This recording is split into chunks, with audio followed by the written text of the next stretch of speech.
Asylum seekers has soaked up shelter space in Tucson, so now the city of Tucson has opened extra space. Yeah, it's located at one of its parks and rec centers. KGUN 9 on your sides, Craig Smith takes us on a look inside.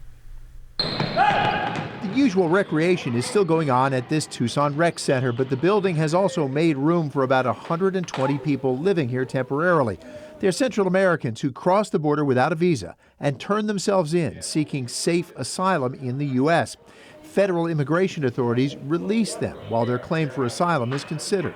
They've released them to their own recognizance, actually. They aren't even released to us. We're in no way a detention facility. This is simply a shelter for these families who would have been released into the community with no connections, no ability to communicate with anyone, and having, in some cases, no knowledge of where they are. There are so many, there's not enough room at other shelters like the former Benedictine monastery. So the city worked with faith organizations like Catholic Community Services to house them here. Organizers say people arrive here hungry, but the first meal they get may be something light like soup. They may be so hungry, and it may have been so long since they had a good meal. They serve them light meals so they don't overeat to the point of being sick.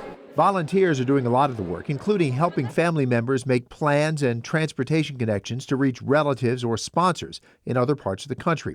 Spokesman Andy Squires says the city is working to avoid any extra expense to taxpayers. So there is no cash being spent, there's no additional monies being spent.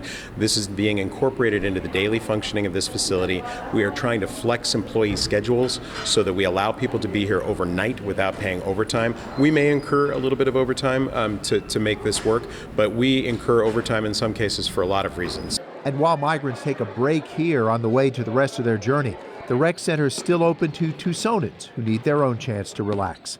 Craig Smith, KGUN 9 on your side.